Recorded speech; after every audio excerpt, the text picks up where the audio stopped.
Bonsoir tout le monde! J'espère que vous allez bien. Bienvenue à cette belle soirée de lancement de Bistro Brain à Trois-Rivières. Vraiment, j'attendais ce moment-là avec impatience. Vous voyez, on gosse après un laptop et Quoi, des c'est ces logiciels affaires-là en techniques haut, pour qu'on puisse vraiment rendre le savoir accessible partout sur les internets. Je me présente, je m'appelle Alexis Thibault, je suis directeur de Bistro Brain. Et Bistro Brain, ben, c'est quoi? C'est un organisme sans but lucratif de vulgarisation scientifique. Et on on comprend bien ce opérationnalise qu'il ça dit, là. avec des événements, des soirées sciences, durant lesquelles on reçoit 4 présentations de 12 Comment ça se minutes. fait Ce qu'il soir, parle c'est un tout le extra, temps vous en quand avez 5 de 10 minutes. parce qu'il Et parle on fait fort? ça à Sherbrooke, Montréal et maintenant ben, Trois-Rivières, grâce justement ben, à l'appui français de la classe, grâce au fonds René Pomerleau. Moi, ça fait bizarre un peu d'être à Trois-Rivières parce que la dernière fois que j'étais ici, je devais être un peu méché sur ce stage-là. J'avais une chemise colorée, puis j'ai perdu mes lunettes. Là. Ça a été un gag pendant longtemps. Fait que si jamais vous voyez des lunettes bleues, vous me direz, ça va être ça qui va être bouclé. Puis c'est aussi une journée spéciale pour moi parce que en plus d'être un lancement dans une nouvelle ville, ben, c'est aussi ma fête. Fait que...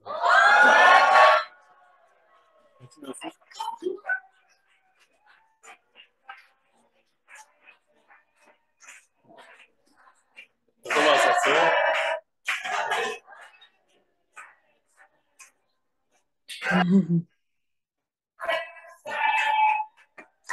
Merci, merci. Je prends le temps de prendre un verre avec vous. J'ai pas eu le temps de m'asseoir, mais ça va venir.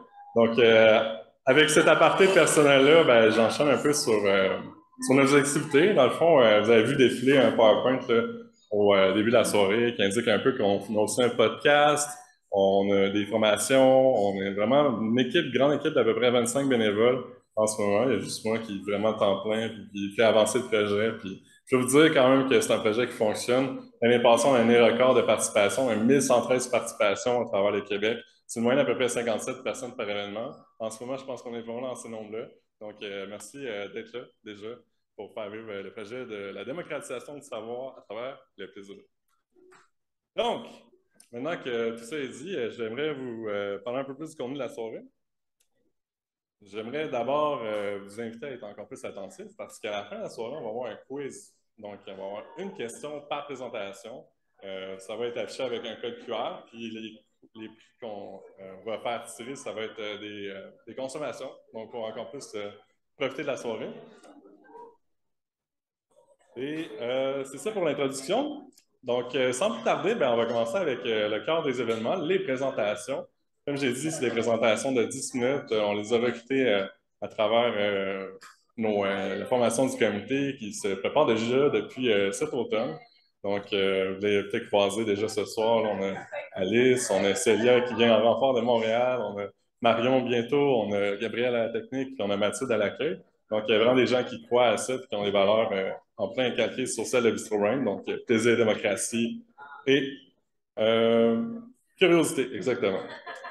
Donc, première présentation. Il va s'agir de Simon Fitzbé. Et pour le décrire, il est doctorant en lettres et communication en concentration en communication sociale à l'Université du Québec à Trois-Rivières et également passionné de même Internet. Moi, je dis meme, je ne sais pas la bonne appellation, j'imagine la personne est comme a toujours raison, exact. Donc, moi, j'ai eu un plaisir de faire son accompagnement et de constater sa fascination pour cet outil de divertissement pour certains, mais aussi un outil de campagne d'influence pour d'autres.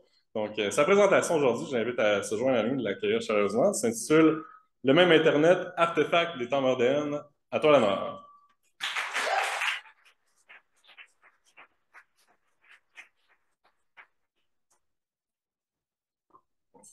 Je vais mettre ça en bas, comme ça.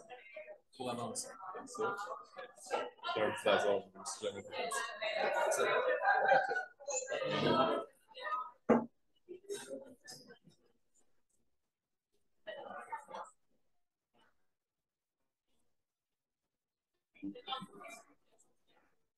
Bonjour tout le monde.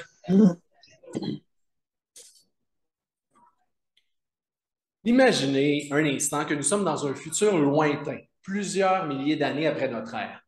Les chercheurs ou les historiens du futur cherchent à comprendre l'Internet et décident de retourner dans les premières strates. Au travers des quadrilliards de vidéos YouTube ou d'articles Wikipédia, les chercheurs tombent sur une image en particulier qui attire leur attention. Un homme assis sur une chaise, vêtu d'un masque, d'un manteau ainsi que de mitaines. C'est une photo complètement banale qui n'aurait pas nécessairement interrogé les chercheurs, ne serait-ce que pour une chose. L'homme est partout, dans plein de situations. Toujours avec cette pose-là qui veut dire « j'ai mieux à faire que d'être ici ». Face à une incompréhension de ce phénomène, les chercheurs décident de se retourner, de se rabattre sur l'actualité entourant la première apparition de l'image, soit le 20 janvier 2021. C'est là, et seulement là, que les chercheurs comprennent qu'ils sont en face de Bernie Sanders, oui, même si c'est Harry Potter ici, sénateur du Vermont, et que la raison pour laquelle on le retrouve dans tellement d'images, c'est que le 20 janvier 2021 était l'assermentation de Joe Biden et que dans un événement aussi solennel et protocolaire, Bernie a décidé de se présenter avec son coat et ses mitaines. Est-ce que ça vous fait penser à quelque chose? Pas Bernie, mais le fait que les historiens doivent se référer à un contexte. Oui, non? Si je vous montrais ça, les mèmes sont en quelque sorte des hiéroglyphes de notre civilisation. En fait, ces images parodiées, copiées, qu'on partage sur le web, comme blagues, comme idées, ils sont en fait une forme de langage, un langage qui doit être mis en contexte pour être compris complètement. Je donne un exemple qui pourrait peut-être vous donner une idée de ce que je veux dire. Ceci, c'est une caricature de 1947. À moins d'avoir grandi dans le Québec de Duplessis ou d'être familier avec l'œuvre de Robert Lapalme, le caricaturiste de la presse, il est fort à parier qu'on aurait du mal à saisir qu'il s'agit de Duplessis qui se moque, non pas se moque, mais qui distrait les Québécois pendant que les grands banquiers américains déshabillent les Québécois de leur richesse. Et c'est pourtant ce que Lapalme présentait ici par rapport au développement de l'Ungada. Pour comprendre les mèmes, il faut aussi comprendre la définition classique de ceux-ci, c'est-à-dire celle de Richard Dawkins. Richard Dawkins a fait paraître en 1976 une étude qui se nomme The Selfish Gene, où il présente les mèmes comme étant des réplicateurs culturels qui nous permettent de transmettre en fait des coutumes ou des habitudes au sein de communautés. Et ces réplicateurs-là n'ont pas d'objectif précis, c'est-à-dire qu'ils agissent sans objectif, voilà. C'est par les mèmes, en fait, que Dawkins justifie l'évolution culturelle de l'humanité. Voici quelques exemples de mèmes de Dawkins. Qui n'est pas déjà rentré dans une salle de bain d'hôtel pour tomber devant un papier hygiénique placé en triangle comme ça? C'est le symbole international d'une chambre d'hôtel qui a été nettoyée. On ne sait pas d'où ça vient, mais pourtant on peut le retrouver à peu près partout dans le monde. Un autre exemple. À qui est-ce qu'on pense quand on voit ça? Mr. Bean, ah, c'est bon, je n'avais pas pensé à ça. Mais on a plus le prof, l'étudiant, quelqu'un d'académique. Moi-même, quand j'ai eu ma première charge de cours, j'ai tout de suite dit, je vais aller me chercher un coat en tweed avec des patchs pour avoir l'air d'un professeur. C'est un mème. Dernier exemple, les fameux bonbons. Bon, c'est pour rafraîchir la laine, là, ça a une fonction, mais quand même, on en retrouve dans à peu près tous les restaurants, peu importe la chaîne, peu importe le propriétaire. Personne ne sait exactement d'où ça vient, mais ça a été imité et ça s'est retrouvé à peu près partout. Mais même Internet, ils sont les cousins lointains de ceux de Dawkins. Les seuls trucs qui font qu'ils sont ensemble, qui se ressemblent, ce sont l'aspect de réplication. Pardon. Et ici, les mêmes Internet vont également être propagés grâce à ce qu'on appelle la culture de la participation, où des gens avec des intérêts communs se réunissent et créent des choses qu'ils aiment, que ce soit de l'art ou, dans le cas qui nous intéresse, les mèmes. Les premiers mèmes Internet qu'on connaît sont arrivés à la fin des années 90. Et avant les réseaux sociaux, bien sûr, alors qu'Internet était plein de promesses. Les plus vieux d'entre nous se rappellent probablement du fameux Dancing Baby, hein, qu'on partageait par courriel, ou le GIF qu'on mettait sur notre première page web quand on la créait. C'est quelque chose qui s'est partagé au point de se retrouver dans la culture populaire, dans la fameuse série Ali McBeal. On peut aussi parler du fameux Star Wars Kid, qui s'est bien malheureusement, malgré lui, retrouvé au sein d'une des premières campagnes mimétiques du web. Les réseaux sociaux ont cependant agi comme un accélérateur à mème, c'est-à-dire qu'on en retrouve plein de sortes, plein de variétés. On pourrait parler des tout premiers, les lolcats, qui sont apparus au milieu des années 2000, en même temps que MySpace. C'est des animaux qui parlent dans un anglais approximatif. C'est très cute, c'est très beau. On a également les Advice Animals, qui sont une forme très classique d'animaux qui nous donnent de très mauvais conseils. Ou ce fameux Hide the Pain Harold, le septuagénaire pour qui l'existence semble si difficile. Les gens utilisent les mèmes pour partager de l'humour, bien sûr, pour faire rire. Mais derrière cette façade-là, les mèmes peuvent également servir à passer des messages, à passer des opinions. Dans ce qui m'intéresse également, des opinions qui peuvent être sur la politique. Je me suis intéressé à l'image qu'on projette des personnes politiques avec les mèmes, particulièrement la légitimation ou délégitimation des candidats lors d'élections. Le contexte de ma recherche, c'était les élections fédérales de 2019 et je me suis posé comme question à l'époque, comment on représente les personnes politiques au sein des mèmes? Les résultats qu'on peut retirer de ma recherche sont que la plupart des créateurs de mèmes vont chercher à délégitimer les politiciens. Tous, pas nécessairement.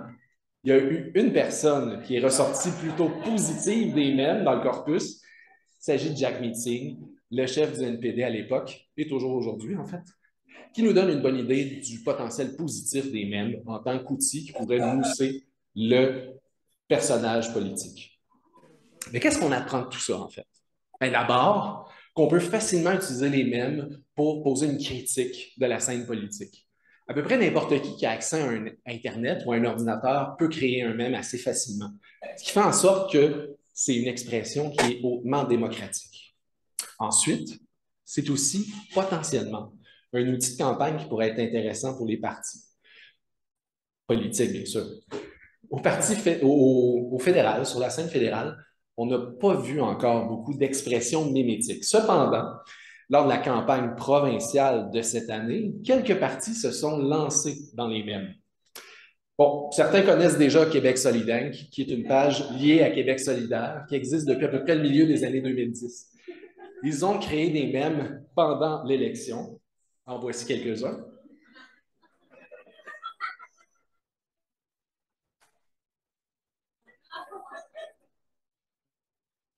Donc, ils ont beaucoup participé à la campagne mimétique de cet automne. Et à ma grande surprise, la CAQ a également créé des mèmes. Par le site Twitter, bien sûr, grâce au compte CAQ sur table qui était géré par des employés de la CAQ. Ça a remporté un certain succès sur Twitter, entre autres celui-ci. On voit Gabriel Nadeau-Dubois qui taxe plus vite que son ombre. Et ce tweet a été retweeté par nul autre que François Legault. Voici quelques autres exemples. Dominique Anglade.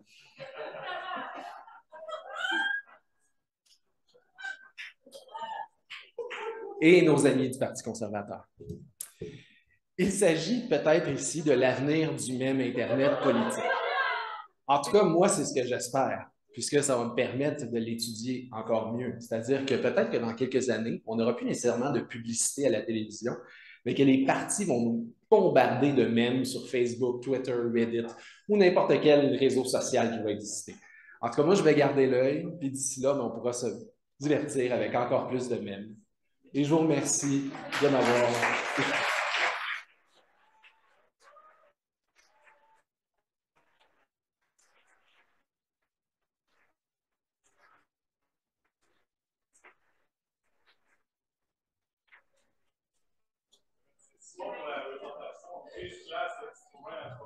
Grand plaisir. Oh, oui. Excellent.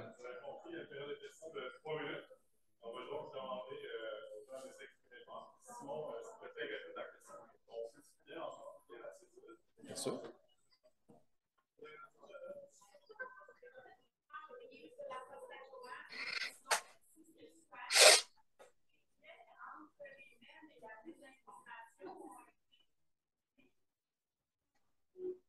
Alors, on me demande s'il y a eu le lien entre la mème et les mèmes et la mésinformation qui a été étudiée. En effet, c'est le résultat. Il y a déjà des résultats d'études qui existent. Justement, je viens de trouver un livre là-dessus, juste avant de monter sur scène. Je fais comme bien, je vais avoir de la lecture à faire.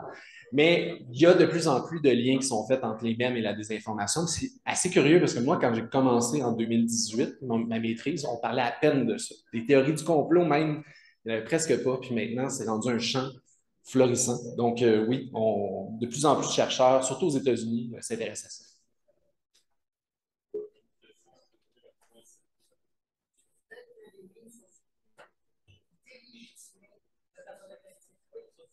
Si ça devient un modus operandi de campagne, est-ce que ça veut dire que ça tend à une campagne de plus en plus en d'attaque plutôt que de présentation?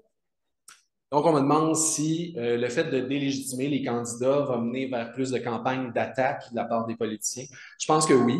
Déjà, on le voit au travers des médias traditionnels. Si on regarde la campagne qui s'est passée cette année, la CAQ a eu une campagne assez négative envers les autres partis, en fait. Donc, c'est le genre de choses qu'on risque de voir encore plus. Et le fait aussi que les mèmes sont déréglementés, entre guillemets, c'est-à-dire qu'il n'y a pas Élection Canada, Élection Québec ne s'intéressent pas à ça. N'importe qui en fait, ça peut juste tomber dans le négatif, en fait, selon moi, là. À moins vraiment que les gens se forcent à faire du positif.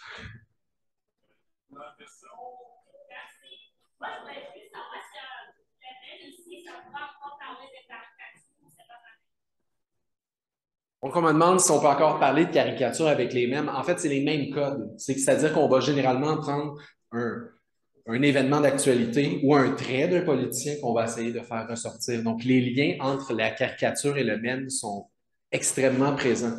La différence, c'est que, puis là, on va parler plus en scientifique, là. La caricature a tendance à être plus bottom-up, c'est-à-dire il y a combien de caricaturistes au Québec? Probablement 5. Alors qu'il y a des créateurs de mèmes puis des gestionnaires de groupes, il y en a des dizaines, des centaines, probablement des milliers. Alors, c'est vraiment plus, les mèmes sont de nature plutôt top-down. Donc, bottom-up et top-down pour les caricatures. Merci.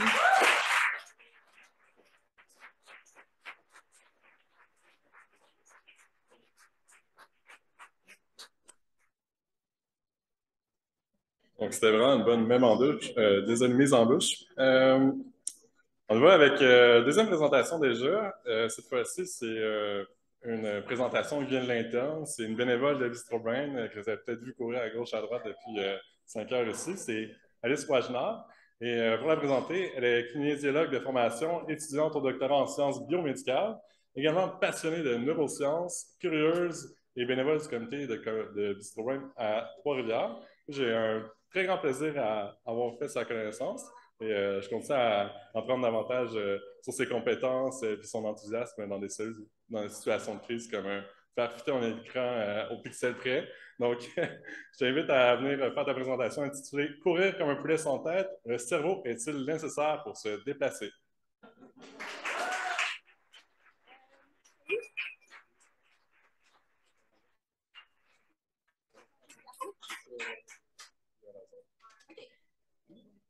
Merci beaucoup pour l'anecdote. Est-ce que vous m'entendez bien? Ok. Moi aussi, j'ai perdu mes lunettes et moi aussi, mes lunettes, elles étaient bleues, Alexis. Mais moi, je les ai perdues dans une toilette. Je ne suis pas allée les chercher. Ok. Donc, même si je me tiens comme ça, vous m'entendez bien? Oui. Excellent. Courir comme un poulet sans tête. Est-ce que vous avez déjà entendu ça? Plus ou moins? Ok. Bah, c'est de ça qu'on va parler aujourd'hui. Est-ce qu'on est capable de se déplacer sans cerveau? Donc, pour commencer, je dois passer par là, vous raconter une anecdote de Mike, le poulet sans tête. Est-ce que certains d'entre vous ont entendu parler de Mike? J'ai une ancienne étudiante dans la salle qui a déjà entendu parler de ça. Mike, c'est un poulet du Colorado. Donc, on a son fermier qui avait décidé de se faire un bon souper, qui allait chercher un poulet dans sa basse-cour. La manière la plus simple de tuer un poulet pour le manger, c'est de lui couper la tête. Donc, le fermier a décidé de couper la tête de son poulet, sauf que le poulet, une fois la tête coupée, eh bien, il s'est remis sur ses pattes et il s'est mis à marcher. Moi aussi, je sais utiliser des mimes. Je sais pas où est Simon, mais... Donc, on a un poulet sans tête au milieu de sa basse-cour qui marche. Imaginez que notre fermier, relativement horrifié, est peut-être devenu végétarien dans la soirée. Donc, il est reparti, puis il a décidé de laisser le poulet pour la nuit, puis de voir le lendemain matin. Juste pour information, les 2 prochaines diapos à venir contiennent des images d'un poulet sans tête. Donc, pour ceux qui seraient sensibles à ces vues-là, je vous encourage à détourner le regard pour les 2 prochaines diapositives. Donc ici, vous voyez Mike, ou ce qu'il en restait. Et donc, notre fermier, le lendemain matin, est retourné dans sa basse-cour, a découvert que Mike était toujours sur ses pattes et marchait toujours au milieu de ses congénères. Donc, il a décidé de pousser un peu plus l'expérience et de faire survivre Mike. Pour ça, il fallait une petite pipette pour lui donner de l'eau et des grains à même la tracher. Donc, Mike, comme ça, a été tenu en vie pour plusieurs mois. Et ici, vous voyez Mike avec ses congénères. Donc, Mike a continué à vivre sa vie de poulet, finalement, sans tête. Donc, mais là, la question qu'on se pose, c'est comment est-ce qu'un poulet qui n'a plus de tête est capable de survivre et est capable de marcher? Pour ça, on va faire un petit peu de neuroanatomie du poulet. L'hypothèse, en fait, qui a été amenée, c'est que le fermier, au moment de décapiter Mike, aurait coupé très, très haut et il aurait soit laissé une partie du cerveau intacte, soit laissé ce qu'on appelle le tronc cérébral. Le tronc cérébral, c'est la partie entre le cerveau et la moelle épinière. C'est ce qui fait le lien entre les deux. Et chez la plupart des vertébrés, c'est la partie qui régit des fonctions vitales comme la respiration, les battements cardiaques. Donc, on a un poulet qui a un tronc cérébral intact, ce qui veut dire que techniquement, ces fonctions vitales peuvent continuer à fonctionner. Ça ne nous explique pas pourquoi il marche. Pour aller à pourquoi il marche, on va passer par une autre anecdote, cette fois chez les humains. Parce que est-ce que finalement un humain sans cerveau pourrait marcher? Pour ça, je vais vous parler de céphalophorie. La céphalophorie, c'est la capacité de marcher avec sa tête entre les mains. Alors, c'est pas marcher dépité comme ça, c'est marcher littéralement décapité. Fait que tu as perdu ta tête, puis tu la portes. Quand est-ce que ça se passe, ça, dans la vie? Techniquement, jamais, mais on a quand même des histoires de céphalophorie. Et l'histoire que je vais vous raconter, c'est la légende de Saint-Denis. Donc, Saint-Denis, c'était le premier évêque de Lutèce. Lutèce, c'est ce qui est devenu Paris. Il avait été envoyé pour évangéliser la Gaule. Sauf qu'on est à peu près au IIe siècle, puis dans ce temps-là, il y avait beaucoup de persécutions envers les chrétiens puis l'Église catholique. Donc, notre cher Saint-Denis, qui a pour humble mission d'évangéliser la Gaule, va être ce qu'on appelle martyrisé. Donc, il va être capturé, puis il va vivre toutes sortes de tortures.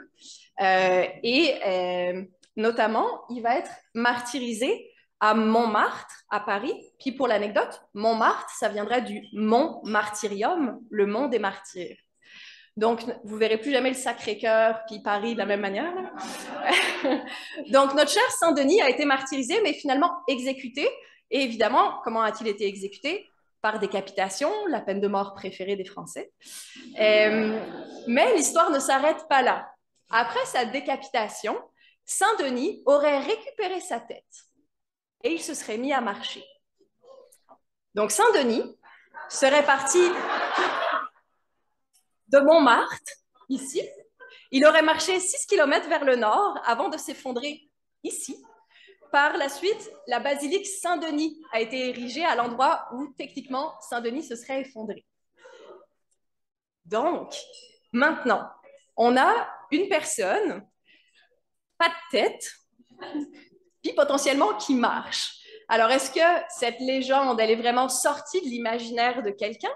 Ou est-ce qu'on a eu des événements ou comme des manifestations physiologiques qui ont permis de créer cette légende? Cours de neuroanatomie, cette fois-ci humaine. On est à peu près fait comme un poulet. On a, en gros, là, un cerveau, un tronc cérébral, une moelle épinière. Comme chez le poulet, le tronc cérébral régit des fonctions vitales, mais nous, ce qui nous intéresse, c'est la moelle épinière.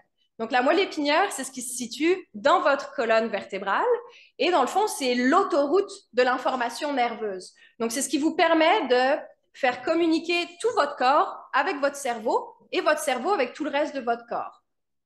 Donc, la moelle épinière, c'est vraiment indispensable pour avoir le fonctionnement de tout notre système nerveux. Dans la moelle épinière, nous avons des réseaux de neurones qu'on va appeler pour ce soir des CPG. Ce sont des réseaux de neurones qui viennent créer des mouvements automatiques rythmiques. Donc, dans la moelle épinière, on a des neurones, des cellules nerveuses qui sont capables de communiquer pour créer une alternance de flexion-extension. Si je vous dis une alternance de flexion-extension, est-ce que ça vous ferait par hasard penser à la marche? Super. Donc, chez un individu qui a un cerveau fonctionnel, une moelle épinière fonctionnelle, techniquement, lorsque tu veux marcher, ton cerveau envoie un message à ta moelle épinière qui va communiquer avec tes muscles. Et ça active entre autres les CPG. Ce qu'on a constaté, c'est que des personnes paraplégiques, donc des personnes chez qui l'autoroute de la communication nerveuse est coupée, ils ont une lésion de la moelle épinière, eh bien, on observe quand même des mouvements rythmiques associés à la marche, de manière complètement automatique. La personne peut être couchée et avoir une alternance de flexion-extension des jambes, par exemple. Ça veut dire qu'on a des réseaux dans la moelle épinière qui sont automatiques et qui permettent la génération de mouvements. Autre anecdote, est-ce qu'il y a des jeunes parents ou des futurs parents? Parfait. Eh bien, pour ceux qui sont jeunes parents ou qui vont le devenir, vous allez peut-être vouloir essayer ça avec vos nouveau-nés. Saviez-vous qu'un nouveau-né est capable de marcher? Un nouveau-né, là, qui a quelques minutes, quelques heures, il est capable de marcher. Tout simplement, il vous faut tenir le nouveau-né en dessous des bras, l'incliner un petit peu vers l'avant, et si vous le mettez au-dessus d'une surface telle une table ou le sol, le nouveau-né va marcher. J'espère que ma vidéo va fonctionner. Oui, elle va fonctionner.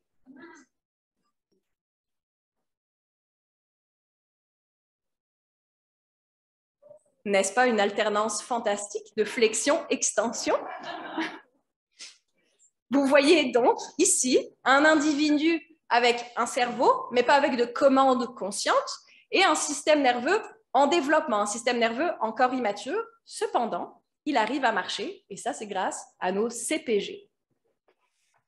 Pour conclure, est-ce que se déplacer sans cerveau, c'est possible? Ma réponse à ça, c'est oui et non. Techniquement, si tu n'as pas de cerveau, ça va mal se passer. Ça va se finir assez rapidement. Cependant, il existe dans la moelle épinière des réseaux de neurones qui communiquent de manière autonome pour créer des mouvements rythmiques comme la marche. Et donc, dans des cas où la communication entre le cerveau et la moelle épinière est problématique, comme une paralysie, on peut tout de même avoir une génération de mouvements. Mais là, vous me direz, Mike, notre cher poulet, il a fini rôti ou pas? Eh bien, Mike est mort de manière très stupide. Mike est mort étouffé par un grain resté coincé dans sa trachée. Merci beaucoup.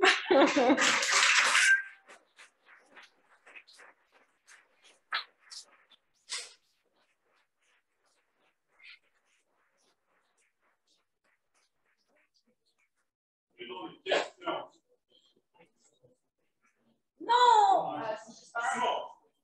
Je reviens à Saint-Denis. Oui. Est-ce que ça aurait pu être possible que ait exagéré sa légende, puis qu'il ait été, mettons, coupé aux 3/4 de la tête, puis qu'il aurait été capable, disons, d'avancer en la soutenant, puis se tomber après? Est-ce qu'une fois que le tronc s'est mal écoupé, il aurait été? OK, très bonne question. Donc, finalement, Saint-Denis, est-ce qu'une une semi-coupure lui aurait permis de marcher, ou est-ce que si on a la tête complètement coupée, on ne peut plus fonctionner du tout? La réponse à ça, c'est en effet, pas de tête, ça ne fonctionne pas. Puis globalement, une lésion aussi importante même une semi-décapitation, peu de chances que tu survives et que tu sois capable de marcher. Cependant, il existe vraiment des réflexes, comme un nerf, quand on le coupe, il va décharger de manière automatique et de manière anarchique. C'est ce qu'on voit dans la douleur fantôme, par exemple. Les gens à qui on ampute un membre vont quand même ressentir des sensations. Donc, c'est sûr qu'un nerf, même si on le coupe, il peut générer de l'activité encore un petit peu.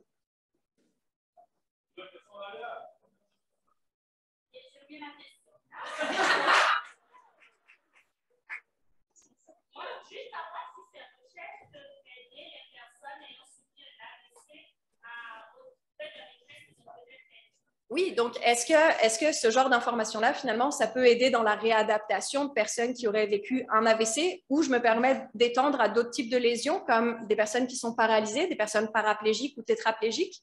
Et oui, en effet, c'est des systèmes, donc les CPG, on arrive à les activer par stimulation électrique. Donc, en plaçant des électrodes dans la moelle épinière, on peut venir déclencher ces activités-là qui permettent de générer des mouvements de type locomotion. Donc, grâce à des recherches sur ces systèmes-là, plus les systèmes réflexes, on peut réussir à ajouter une composante à la réadaptation.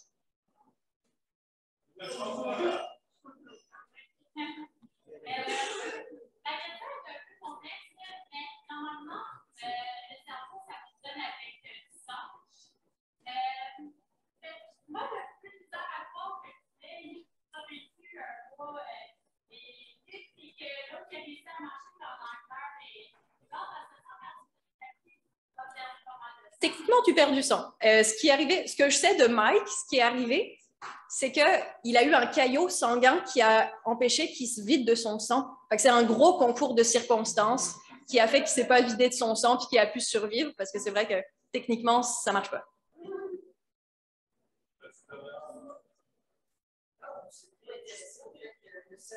Le corps marche sans est-ce que le cerveau marche? Est-ce que le cerveau, lui, il continue d'avoir un corps fantôme? C'est une très bonne question. Je n'ai pas la réponse à ça. Mais un cerveau déconnecté, malheureusement, c'est déconnecté, c'est pas mal mort, comme la plupart des organes. Merci beaucoup.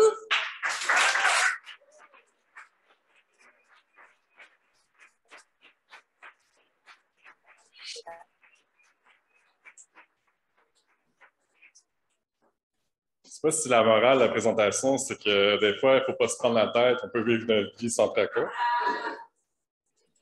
On y va avec notre troisième présentation sur 5. Déjà, Rose-Marie Carpentier, présente sur les sciences molles, donc mieux connu sous le nom des sciences humaines.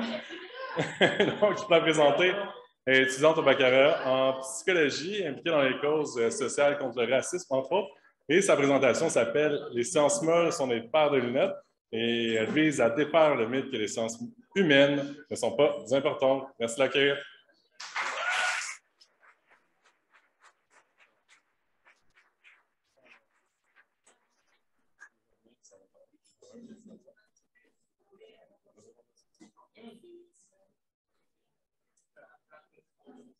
Est-ce que vous m'entendez? OK. On me voit aussi? C'est bon. Bonjour, moi je vais commencer avec une petite anecdote moi aussi. Cet été, je suis allée en date avec un gars pour la première et la dernière fois de ma vie.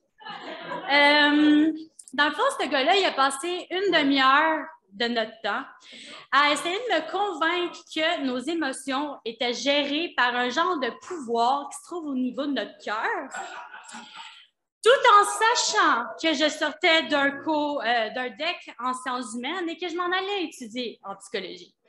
Parce que dans le fond, pour lui, les sciences sociales, ça ne servait à rien.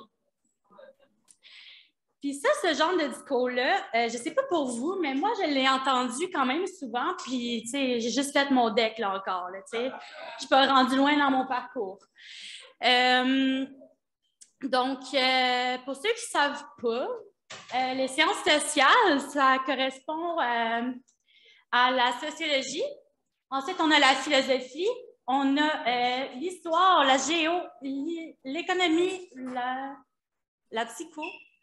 Après ça, on a la politique et l'anthropologie. Fait que dans le fond, c'est un discours qui est très anti-sciences humaines que le gars m'a sorti puis qu'on entend souvent puis depuis des années et des années. Puis c'est tellement important en fait qu'au Japon, en 2015, il y a 26 écoles, universités, en fait, qui ont fermé leur département de sciences humaines sous prétexte, justement, que ça ne servait à rien et que c'était mieux qu'on inscrit les gens pour qu'ils aillent le plus vite possible sur le marché du travail pour faire marcher l'économie du pays. Donc, moi, ce soir, ce que je vais faire, c'est que je vais essayer de vous donner des arguments pour si jamais il y a quelqu'un qui vous dit « Ah, les sciences humaines, c'est inutile », bien, au moins, vous allez avoir quelques petites pistes de réponses à lui donner. Puis, je vais faire ça en vous parlant de 3 domaines sur lesquels les sciences humaines ont pu être utiles jusqu'à maintenant. On a, par exemple, la médecine, ensuite, on a la sécurité, puis on a l'économie. On commence avec la médecine. Donc, en médecine, on a par exemple l'anthropologie médicale qui nous permet, par exemple, de pouvoir créer de nouveaux médicaments. Comment est-ce qu'elle fait ça? C'est qu'elle va aller chercher les connaissances de certains peuples et communautés qui utilisent des plantes depuis des générations et des générations pour pouvoir soigner des maux ou prévenir des maladies. Comme le saule blanc ici, qui contient de la salicine, une molécule qui va être décomposée puis, en une substance qui va être utilisée pour créer l'aspirine que l'on prend ici quand on a des maux de tête. Puis, en fait, le saule blanc, lui, a été utilisé depuis des générations et des générations par les communautés autochtones d'ici. Donc, voilà, c'est de là que vient l'aspirine. Ensuite, on a l'éthique, encore du point de vue médical, qui a pu... en fait, l'éthique, c'est une branche de la philosophie. Puis, elle a pu... elle peut aider, en fait, à changer certaines pratiques qui ne sont peut-être pas les plus humaines du point de vue médical. Puis, on a, par exemple, pour ça, la lobotomie, qui est, en fait, une chirurgie qui sert à... comment est-ce qu'on dit ça? Excusez, je suis un peu stressée. J'ai les mains qui tremblent. OK.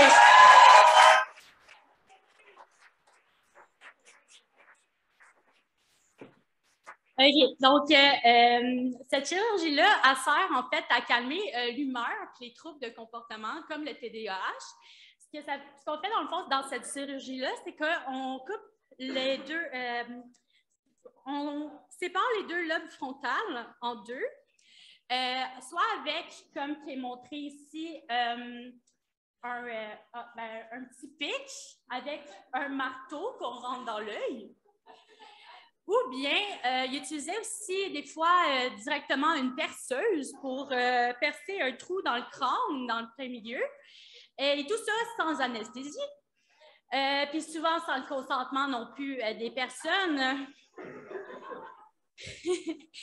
Puis, dans le fond, ça a été utilisé, ça a été très populaire depuis les années 1930 aux États-Unis, jusque dans les années à peu près 1980, à cause justement des questions éthiques sur les droits humains.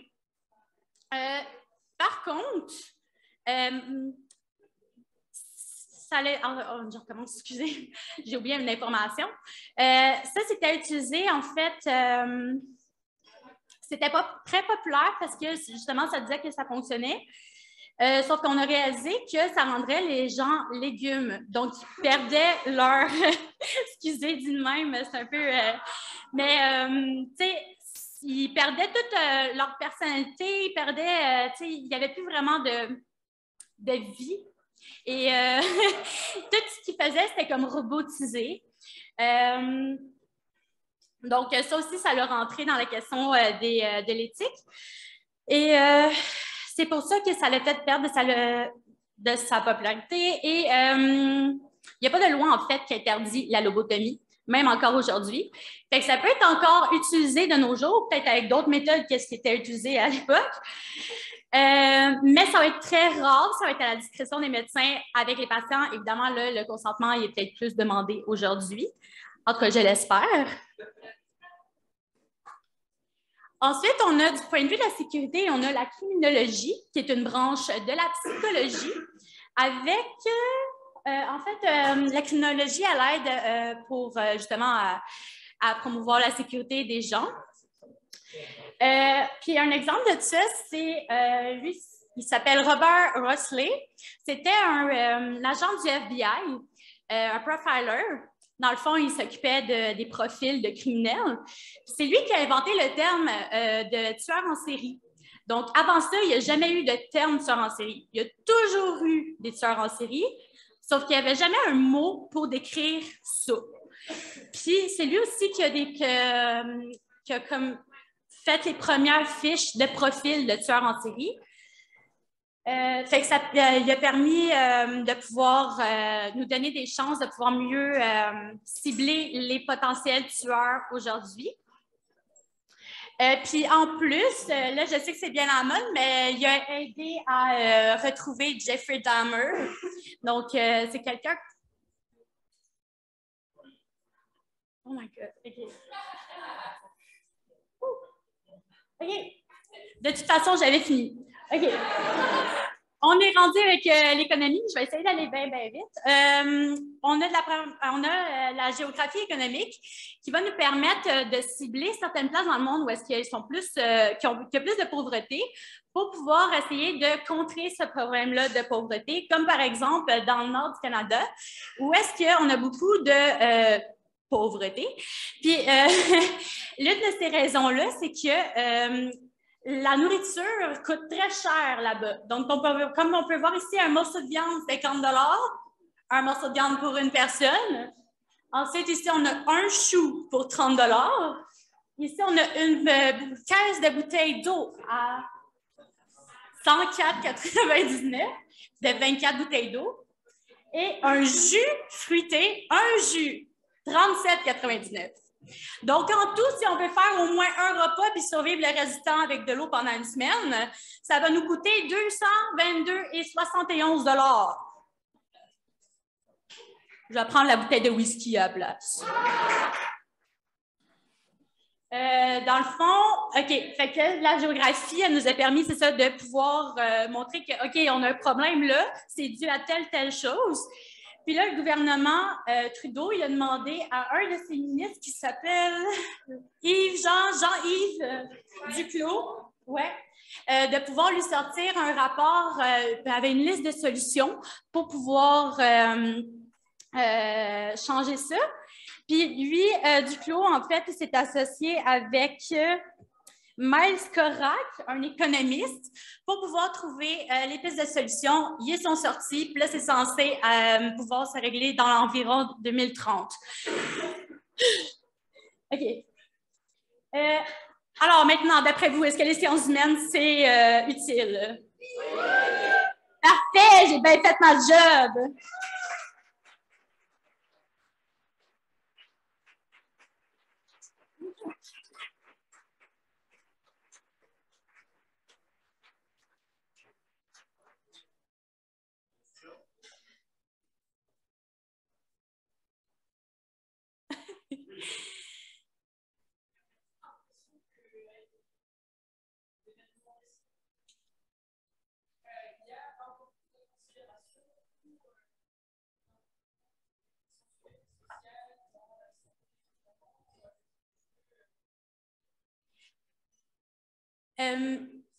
Pardon?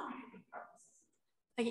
Dans le fond, elle fait demander si j'ai l'impression que au niveau des enjeux actuels, il y a plus d'importance par rapport aux sciences humaines. Tu parles des enjeux actuels, c'est genre la pandémie? OK. Personnellement, parce que c'est pas mal une opinion. Personnellement, je trouve que avec la pandémie, vu le fait que c'était un phénomène qui s'est passé très, très vite, on a vraiment beaucoup poussé les experts, en fait, à sortir des données, puis à les sortir, puis à les sortir, à les sortir.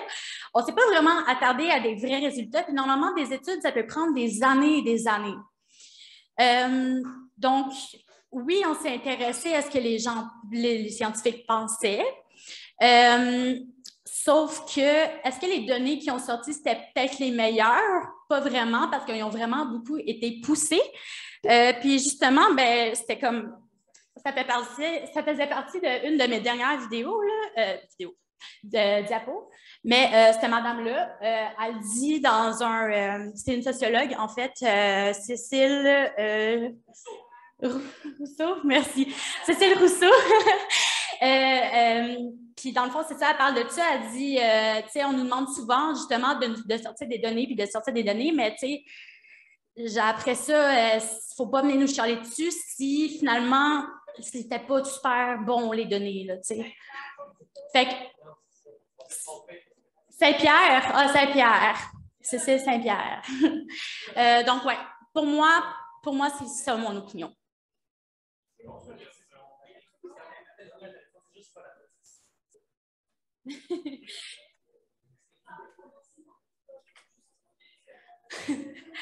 Est-ce que ça arrive encore souvent que je dois me justifier? Oui. Genre, tout le temps. Puis après ça, je fais des gros yeux, puis je suis comme, est-ce que je m'embarque là-dedans?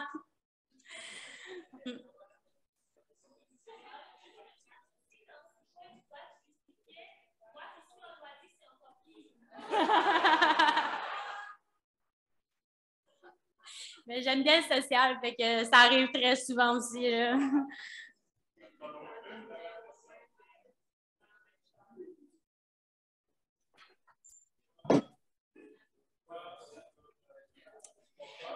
Ben parfait, merci.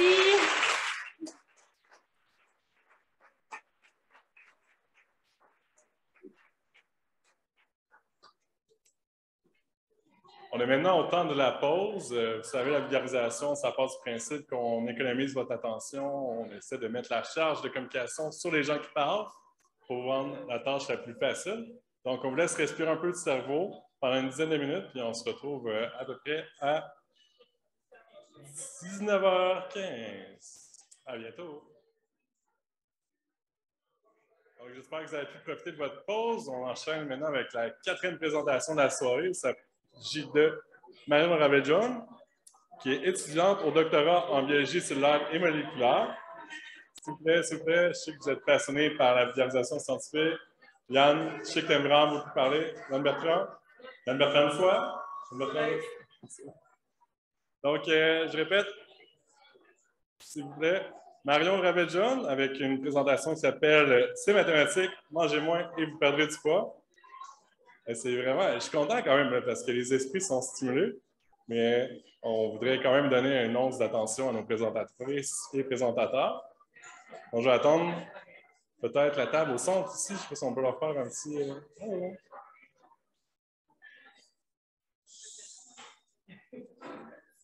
Merci.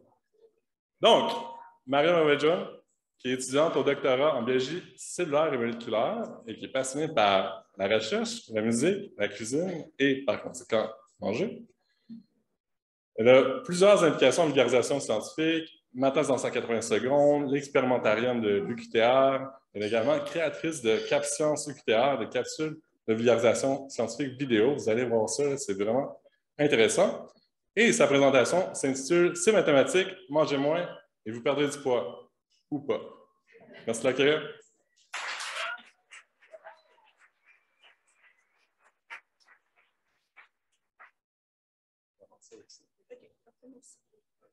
Allô tout le monde, est-ce que vous m'entendez? C'est bon? Je pose la même question à chaque fois, comme tous les autres.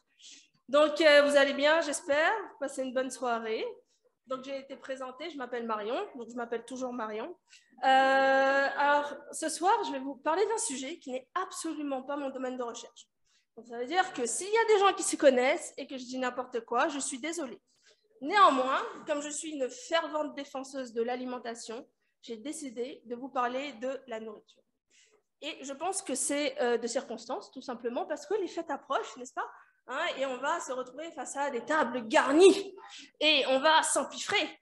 Et à la fin, qu'est-ce qu'on va dire? Oh là là, j'ai trop mangé, j'ai pris du poids. Et forcément, il y aura quelqu'un qui va arriver qui va vous dire, t'inquiète, t'arrêtes de manger et puis tu vas perdre du poids. Et bien, ceux-là, souvent, je leur dis, ouais, ou pas. Et déjà, juste pour vous mettre en contexte, je vais vous présenter quelques chiffres. Notamment, la moyenne de temps que l'on passe à manger. Donc, comme vous pouvez le constater, c'est très culturel. C'est-à-dire que, sans surprise, la France est en tête. Avec... Calmez-vous, quand même. Avec un peu plus de 2 heures par jour passées à table, soit en moyenne 800 heures par an. Canada, lui, il est un peu plus tranquille, tu vois, il ne sait pas trop, bon, ok, 1 heure, un peu plus d'1 heure par jour, avec 400 heures par an. Néanmoins, ça reste beaucoup d'heures, moi, je trouve. Mais ce n'est pas seulement le temps qu'on passe à table qui est intéressant, c'est comment est-ce que notre façon de nous alimenter a évolué dans le temps. Donc, il y a eu plusieurs études qui ont été faites et on s'est rendu compte qu'au fil des années, on se nourrissait vachement plus. Alors, pourquoi? Alors, tout simplement parce que déjà, on a accès aux aliments qui viennent des 4 coins du monde. Tu vois, tu as une mondialisation des aliments. C'est-à-dire qu'au Québec, maintenant, toute l'année, tu peux manger de l'avocat, alors que ce n'est pas un pays tropical. Donc, c'est quand même incroyable. Et puis, en plus de ça, on est d'accord qu'on ne se nourrit pas forcément comme nos grands-parents. Les quantités ne sont absolument pas les mêmes, vu qu'on a une panoplie de choix au niveau alimentaire. Rien que pour vous montrer, on voit par exemple que la quantité de calories qui était consommée dans les foyers en moyenne était environ de 2200. Et en 2010, donc ça c'est en 1960, et en 2010, elle est quand même passée à 2800. Donc, on a une sacrée augmentation. Et ce n'est pas que pour les calories, ça marche pareil pour les protéines, pour le gras, etc. Donc, on a vraiment une augmentation exponentielle de notre consommation. Et c'est là, ça devient intéressant, parce que la nourriture, on ne la retrouve pas seulement dans nos assiettes, ok? Mais on la retrouve partout. Alors, partout. Sur nos écrans, il y a des émissions culinaires, ok? Il y a des critiques culinaires, il y a des livres qui sont écrits sur la bouffe. Il y a énormément de choses autour de la nourriture et c'est pour ça que la science s'est intéressée donc à notre alimentation en posant des questions existentielles comme quoi manger, comment manger, quel est le bienfait ou les méfaits de tel ou tel aliment. Et comme on a augmenté notre taux de consommation, forcément, le poids également de nos populations a augmenté. Et là, on s'est dit, apparemment, manger trop, ça fait grossir. Et en plus, ce serait mauvais pour la santé. C'est pas totalement faux. La suite est peut-être un peu plus gênante parce qu'on s'est dit, du coup, pour perdre du poids et peut-être être en meilleure santé, on n'a qu'à se restreindre au niveau alimentaire. Et là, je dis, ouais, peut-être pas. Et c'est à ce moment-là que je vais introduire, attention, un mot qui fait peut-être peur, le mot régime. C'est bon, il n'y a pas de mouvement de foule, ça va bien. Donc, il faut savoir que cette notion de régime, en fait, existe depuis très longtemps dans notre civilisation, mais elle a vraiment été beaucoup plus adoptée durant le XXe siècle environ. Sauf qu'au fur et à mesure des études qui ont été faites autour de ça, on s'est rendu compte de 2 choses. L'une, c'est que oui, quand tu fais ta restriction alimentaire, effectivement, ça se peut que tu perdes du poids. Sauf qu'en perdant du poids, tu gagnes en frustration. Du moins, ton corps est extrêmement frustré. Alors, ce n'est pas juste mentalement, je suis frustrée, je veux manger. C'est que physiquement, ton corps, il te dit, vas-y, faut qu'on mange, on a besoin d'énergie, écoute, il faut qu'on fonctionne. Et donc, le moindre écart pendant cette restriction alimentaire va être une occasion incroyable pour notre corps pour stocker. Parce que là, il va se dire, attends, ça fait 3 jours que tu ne m'as pas nourri, donc là, tu me donnes un carré de chocolat, je m'en fous, je le stocke et je vais réutiliser cette énergie parce que j'en aurai vraiment besoin. J'en ai besoin chaque jour, mais tu ne m'en donnes pas. Et donc, tous les kilos que vous aurez perdus, vous allez les gagner, vous allez les regagner, voire encore plus et encore plus vite. Et en bonus, ce sera encore plus dur de les perdre. C'est ce qu'on appelle le fameux effet yo-yo, c'est-à-dire je perds, je gagne, je perds, je gagne. Et en plus donc de ce problème d'effet yo-yo, il y a ce côté qui est standardisé des régimes, c'est-à-dire qu'on dit cette manière de manger, eh ben, elle est bonne pour tout le monde. Sauf que ça ne marche pas forcément comme ça, parce qu'on est tous différents les uns des autres, on est d'accord avec ça. Donc, un mode d'alimentation va peut-être bien aller avec une personne, voire avec une population, alors que chez une autre personne ou dans une autre population, ça ne va pas du tout fonctionner, ça va même causer des dégâts.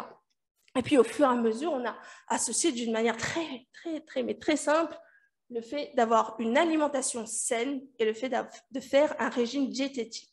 Or, le régime diététique, c'est réservé à des gens qui sont dans des situations pathologiques, donc qui connaissent des maladies. Donc, là, je viens de vous parler du fait qu'on ne consomme pas de la même manière la nourriture et tout, ce qui m'amène sur un terrain un peu glissant, mais je m'y risque quand même, c'est-à-dire le métabolisme. Alors, ici, ouais, le métabolisme, s'il y a des biologistes, ils font « pourquoi elle parle de ça ?» Bref, le métabolisme, en fait, c'est très simple. Il faut voir notre corps comme une machine. Okay, notre corps, c'est une voiture. Une voiture, pour qu'elle fonctionne, qu'est-ce qu'il faut? Il faut manger, c'est le carburant. Donc, quand on mange, on a du carburant, on est capable de fonctionner. La voiture, c'est totalement pareil. Sauf que tu as des voitures, quand elles fonctionnent, tu appuies à peine sur l'accélérateur et fiou, ça s'en va direct. Okay, la Ferrari, par exemple, c'est le cas. Sauf que derrière cette accélération fulgurante et cette vitesse qu'elle a, elle consomme vraiment trop vite de carburant. Donc, il va falloir recharger encore après du carburant. Eh bien, il y a des gens comme ça. Ces gens-là, on parle de métabolisme lent. Et ces gens, donc, ils sont du genre, tu sais, c'est ceux que tu vas au buffet avec eux, puis ils se resservent 8 fois plus que toi. Et tu ne comprends pas parce qu'ils sont comme ça, en fait, comparé à toi. Ils sont vraiment comme ça. Et tu ne comprends pas, donc du coup, tu te dis, mais comment ça se fait? C'est tout simplement parce que ces gens-là, leur corps, dès qu'il va engloutir un truc, il va l'utiliser. Ces gens-là, même en respirant, ils vont consommer des calories. Et c'est même pas une blague, c'est vrai. Donc, souvent, au niveau de leur corps, qu'est-ce qui va se passer? C'est qu'ils vont avoir une masse maigre, qui comprend les os, les muscles, on va plus s'intéresser aux muscles, okay, qui sera beaucoup plus importante que leur masse de graisse. Comparé, tu vois, à la citadine tranquille, bon voilà, elle, tu mets de l'essence, elle roule bien, même quand tu as fini ta course, il y a encore un peu d'essence dedans, c'est tranquille et tout. Eux, c'est plutôt les gens qui ont un métabolisme lent. Donc, eh ben, souvent, ces gens-là, on va manger, et puis on va utiliser une partie de notre énergie, mais on va en stocker une partie. Tu sais, ces petites poignées d'amour que tu as, bah, ça, c'est l'énergie qu'on stocke et qui est bien utile, surtout en hiver. Donc, souvent, ces gens-là, ils vont avoir une masse grasse qui va être égale ou un peu plus importante que leur masse maigre. Donc là, j'ai parlé de gras, de muscles et tout. Et là, souvent, ce qu'on entend, c'est « Attends, ce que je vais faire, moi, tu vois, je vais restreindre mon alimentation, je vais aller au gym, ça va me faire des muscles et en plus, je vais perdre du poids. » Je vous mets face à une photo. Ce n'est pas la plus appétissante, mais elle est très intéressante. Ce que vous voyez ici, c'est 1 kg de muscle et 1 kg de gras.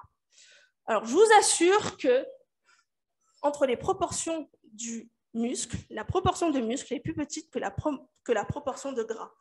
En gros, ça veut dire 2 choses. L'un, c'est que, évidemment, si tu ne manges pas assez, eh ben, tu vas perdre du muscle et tu vas perdre aussi du gras. Mais bon, ce n'est pas intéressant, finalement, parce que tu seras beaucoup moins fonctionnel. En revanche, si quelqu'un mange d'une manière modérée, mais va s'entraîner et gagne du muscle et que cette personne se pèse après, elle aura pris du poids. Tout simplement. Pourquoi? Parce que le gras pèse beaucoup plus lourd que du muscle. Donc, le muscle pèse beaucoup plus lourd que le gras. Donc, vous l'aurez compris. Alors, il me reste qu'1 minute, donc je vais passer assez vite sur cette slide, c'est dommage. Mais là, je vous ai parlé du poids que l'on compte, mais il y a aussi les calories que l'on compte d'une manière totalement folle. Bon, je vais faire le test vite fait. À droite, ici, c'est l'image A. Donc, ici, vous avez des amandes nature, OK? Et sur le B, vous avez des amandes qui sont enrobées de chocolat. Je vais tout simplement vous demander combien d'entre vous pensent que dans l'image A, il y a le moins de calories? Ouais, le moins de calories dans l'image A. 1, 2, 3, je ne vois pas trop. OK. Et combien d'entre vous pensent qu'il y a le moins de calories dans l'image B? C'est pas possible, vous comptez vos calories. OK. Donc, en gros, effectivement, là, ce test a vraiment été fait et la plupart, les gens qui ont fait, ils ne comptaient pas leurs calories, donc ils ne savaient pas. Mais dans l'image A, ce qu'ils confondaient, c'était le côté sain de notre alimentation versus le côté moins sain. Donc, ils pensaient que manger juste des amandes, c'était moins riche en calories, alors que non, effectivement, il y a beaucoup plus de calories dans nos amandes nature.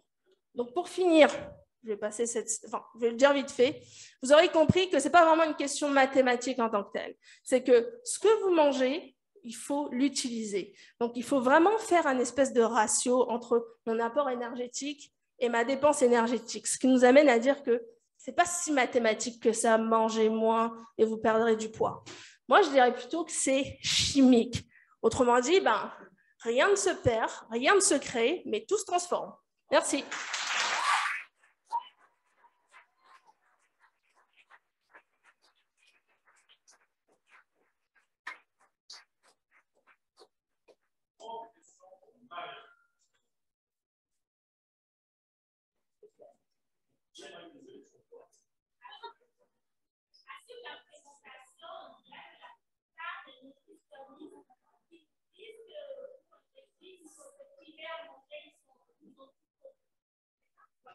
Alors, la question était, après cette présentation, dans le fond, ça voudrait dire que tous les nutritionnistes qui nous disent qu'il faut se restreindre en nourriture pour maigrir, c'est ça, ont tout faux.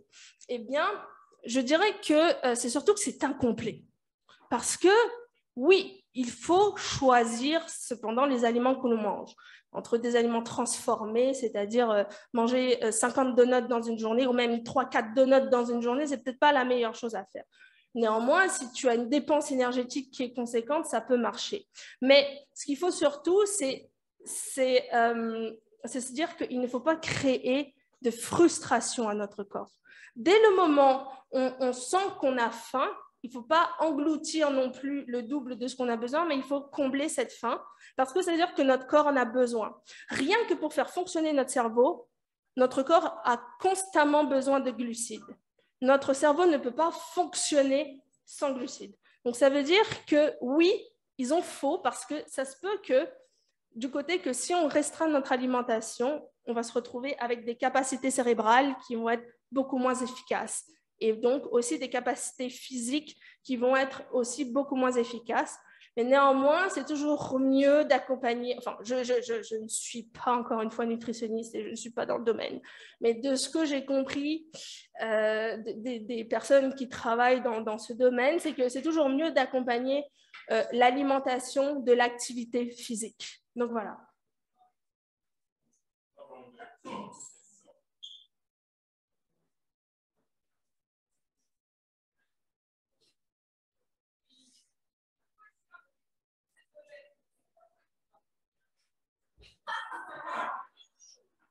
Je voyais venir. En gros, à quoi sert le régime cétogène? Alors, après moult de discussions avec des gens qui s'y connaissent un peu plus que moi, de ce que je me souviens, pour ne pas dire de bêtises, le régime cétogène, c'est principalement basé sur la consommation de protéines et de gras, si je ne me trompe pas, c'est ça. Et on enlève totalement les glucides. Donc, pas de pain, pas de pâtes, pas de trucs, tout ça, là, non, c'est fini.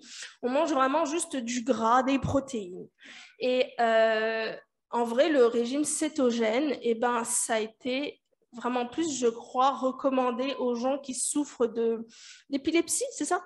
Donc, qui ont des problèmes au niveau de leur connexion neuronale. Dans le fond, l'épilepsie, c'est des courts-circuits qu'on a au niveau du cerveau.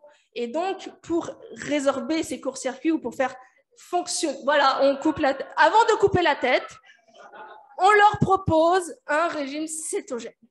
Voilà, hein? Donc Mike, peut-être, voilà.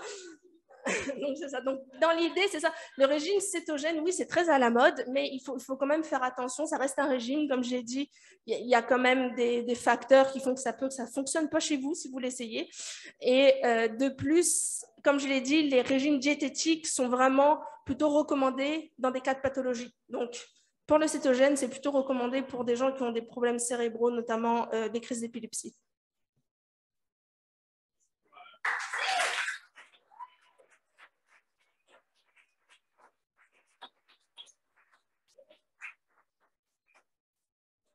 On est déjà à la 5e et dernière présentation de la soirée, donc chez Grande Déception.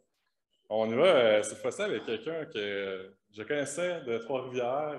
Ceux et celles qui sont allés à l'atelier sur le Recovery College, c'est là que j'ai pu rencontrer cette personne qui s'appelle Joanne Thériault. Pour la présenter, elle est candidate au doctorat en sciences biomédicales à l'UQTR, ergothérapeute, chargée de cours au département d'ergothérapie, formatrice certifiée du Centre d'apprentissage santé et rétablissement, le Recovery College du Québec, membre du CERIS et du LORICOR, et également affiliée au CRIUSM. Aujourd'hui, on fait une présentation qui s'intitule « La Zoom-pidémie au profit des attitudes et comportements alimentaires fonctionnels ». Merci de bien l'accueillir.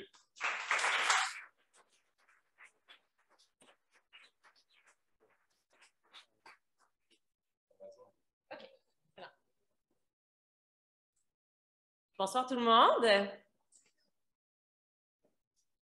Dans les 2 dernières années, probablement que, comme moi, vous avez passé beaucoup de temps sur Zoom, à faire des visioconférences, que j'appelle affectueusement la Zoom-pidémie. Moi, j'ai passé beaucoup de temps dans mon linge mou à faire des Zooms. Et j'ai passé aussi beaucoup de temps à faire des Zooms avec mon bébé, faute de gardienne et de ressources. Et j'ai passé beaucoup de temps à faire des Zooms dans ma cuisine. Et sûrement que vous vous reconnaissez dans certaines de ces situations-là. Et probablement qu'à un certain moment, vous vous êtes dit, comment vais-je mieux me positionner? Et comment être mieux éclairé? Ou est-ce que je peux avoir l'air moins fatigué? Pourquoi? Pourquoi avons-nous eu ces réflexions? Très simplement parce qu'on a reçu la propre image de nous-mêmes à travers notre écran d'ordinateur. Et ça, on n'était pas habitué de se voir comme ça souvent. Et probablement que vous vous êtes rendu compte qu'il y a des petites choses chez vous qui vous agaçaient, que vous avez voulu modifier. Et bien ça, ces petites choses qui nous agacent et cette exposition à nous-mêmes, il y a des chercheurs qui ont nommé ça la surexposition otoscopique. Qu'est-ce que c'est? En fait, c'est de se faire renvoyer son image beaucoup. Et ça a des effets sur la relation qu'on a avec notre corps puis notre alimentation. Et combiné au fait qu'on a passé beaucoup de temps à la maison avec un accès illimité à nos aliments, moins de possibilités de bouger, c'est venu créer un rapport un peu trouble avec notre apparence physique et notre alimentation. Et pour certaines personnes, ça les a amenés dans des attitudes et des comportements alimentaires pas très fonctionnels, à la limite difficiles pour la santé.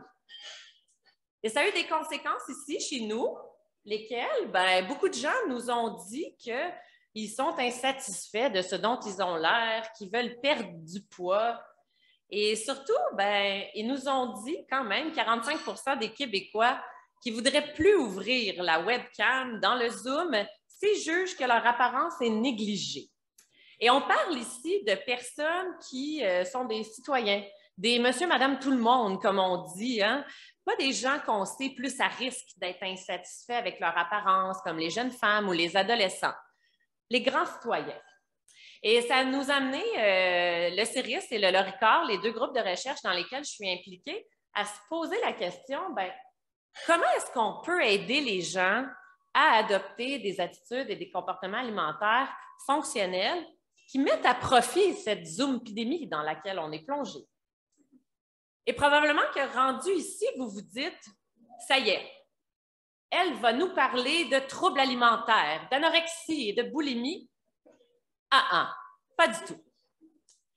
Les travaux qu'on a menés au LORICOR dans les dernières années nous ont amenés à positionner sur un continuum les enjeux de santé mentale qui ont trait à l'apparence physique et à l'alimentation.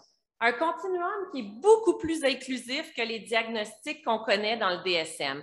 Un continuum sur lequel on se promène tous, tant comme individus que comme collectivité, où on a à un bout un pôle fonctionnel et un pôle opposé, une diversité d'attitudes et de comportements alimentaires qu'on va dire dysfonctionnels, qui, vous l'aurez compris, hein, peuvent nous amener dans des diagnostics de troubles alimentaires. Mais nous, on va se centrer sur le pôle fonctionnel. Pourquoi? Parce qu'on a vu plein de données de recherche qui nous amenaient à dire qu'à l'intérieur de ce pôle-là, on trouve des facteurs de protection individuels, collectifs, contre toutes ces attitudes et comportements alimentaires qui sont dysfonctionnels à l'autre bout. Et c'est là-dessus qu'on a misé parce qu'on a eu des données aussi qui nous disaient, bien, si on approche une intervention avec des facteurs de protection, on a des effets qui sont réels et qui sont durables. Puis c'est la voie qu'on a prise. On s'est dit, allons-y pour une intervention qu'on a campée dans l'éducation à la santé et on a créé une formation. Et cette formation, on l'a offerte au Centre d'apprentissage Santé-Rétablissement. Sa mission, le Centre d'apprentissage, en fait, c'est offrir des espaces d'apprentissage accessibles et gratuits à tout le monde de 16 à 99 ans qui veut en apprendre sur la santé mentale, le rétablissement, le bien-être plus largement. Et ce qui a de belles caractéristiques, ce centre d'apprentissage, c'est que les formations sont co-construites, offertes en mixité, c'est-à-dire qu'il y a généralement 2 formateurs qui donnent la formation et ces formateurs-là ont des savoirs assez différents mais complémentaires. Bien souvent, une personne qui a une expérience de vie avec un enjeu de santé, puis une autre personne qui a une expérience plus clinique, comme un intervenant, ou une personne qui a plutôt une expérience, par exemple, théorique, comme un étudiant gradué ou un chercheur. Et tout ça repose sur l'apprentissage démocratique, c'est-à-dire que les groupes d'apprenants qui sont là, qui viennent se former, c'est aussi des gens d'horizons différents. Et les connaissances, bien, sont accessibles puis enrichies par toutes les personnes présentes, tant les formateurs que les apprenants. Et donc, cette formation sur la promotion d'attitudes et comportements alimentaires fonctionnels, on s'est proposé de la co-construire et d'étudier le processus de validation de cette formation-là. Ça, c'était ma job à moi comme doctorante. Mais comment ça s'est passé, la construction, la co-construction, c'est super important. Parce qu'il y a 3 formatrices du centre d'apprentissage qui se sont manifestées et qui ont dit « Hey, nous, on a envie de collaborer avec toi pour justement co-construire cette formation-là. » Fait qu'on s'est assis ensemble puis on a pris leur savoir expérientiel dans lesquels ils ont vécu des enjeux de santé mentale en lien avec les attitudes, les comportements alimentaires, mais savoir plus clinique, théorique. On a essayé de mettre ça ensemble pour créer notre formation et on a investi 10 heures de travail collaboratif à élaborer tout ça. On a soumis ça à un groupe d'experts pour une validation. Évidemment, hein, on les a rencontrés par Zoom. Hein? Ces experts-là venaient évidemment du CIRIS, du Loricor et du centre d'apprentissage, puis on leur a demandé de bonifier notre processus. 15,5 heures de temps qu'on a investi là-dedans. Et ce que ça a donné, bien, quelque chose de très intéressant, en fait. Notre formation, on s'est rendu compte qu'on a eu des recommandations pour améliorer la clarté, la précision, favoriser la participation de nos apprenants, s'assurer qu'on était dans un contexte très cohérent avec les principes du centre d'apprentissage. Je pourrais vous en parler dans la période de questions, mais beaucoup mettent de l'avant l'équité des savoirs puis l'intégration du savoir expérientiel. On a fait des ajustements pour optimiser l'attractivité de notre formation. Au final, bien, notre formation elle a été offerte au centre d'apprentissage, publiée sur leur site web. Les gens ont pu s'y inscrire. On a offert 3 séances de 2 heures pour un total de 6 heures de formation, évidemment en virtuel, mais aussi en présentiel. Et on a misé sur différents thèmes pour notre formation, des thèmes qui sont axés sur les facteurs de protection. D'abord, la reconnaissance puis la valorisation des fonctions de notre corps et non de notre apparence physique pour avoir une meilleure appréciation de soi. Notre deuxième thème, la connexion avec nos signaux intérieurs corporels pour pouvoir offrir une réponse bienveillante à ces signaux-là. Et notre dernier thème, les contextes favorables aux occupations qui sont liées à l'alimentation pour une meilleure cohérence avec nos choix.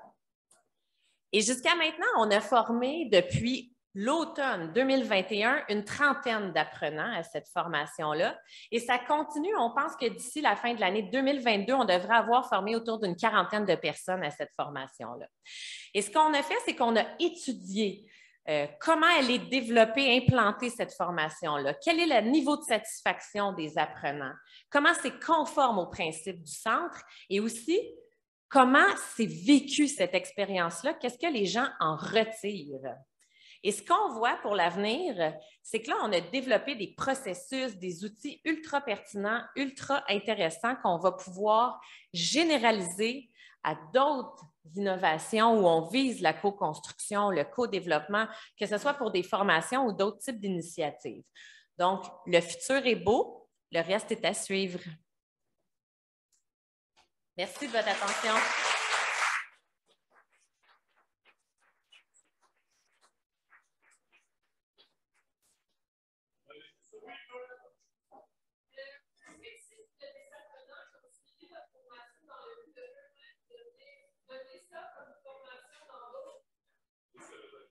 Oui, certainement. Est-ce qu'on a des apprenants qui ont suivi cette formation-là pour la donner dans d'autres milieux?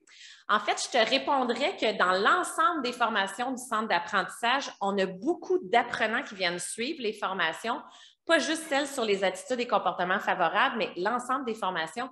On a beaucoup d'apprenants qui deviennent eux-mêmes des formateurs. Là, après ça, dans d'autres milieux, en fait, c'est que le centre d'apprentissage est voué à offrir des formations en mixité, avec des apprenants multiples, des intervenants, des membres de l'entourage, des personnes qui vivent des enjeux, des citoyens et citoyennes qui s'intéressent à ça. Et ça, c'est un élément clé du centre d'apprentissage. Donc, il faut que ça soit préservé. Mais on a toujours des apprenants intéressants, qui font le pas suivant de devenir des formateurs. Puis, ils sont en formation en ce moment, d'ailleurs.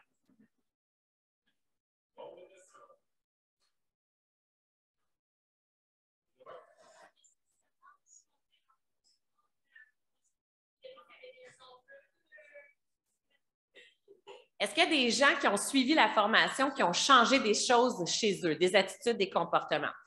Je commencerai par vous répondre que ces données-là n'ont pas été analysées encore. Fait que je vais vous rapporter des données anecdotiques d'apprenants qui nous ont exprimé ça pendant la formation. Fait qu'on a des apprenants qui nous ont dit, dès la première séance, hey, moi, là, tout ce qu'on a discuté, là, ça m'a habité toute la semaine, puis ça m'a amené à faire des choix différents, à approcher différemment mon alimentation. Fait que déjà, on sait que pour les gens, ça change des choses. Là, la suite de notre étude va nous permettre d'aller formaliser ces données de recherche-là.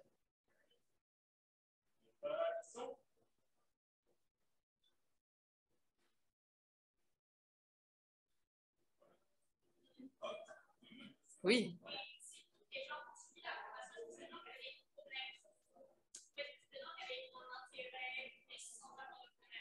Qui sont les gens qui ont suivi la formation?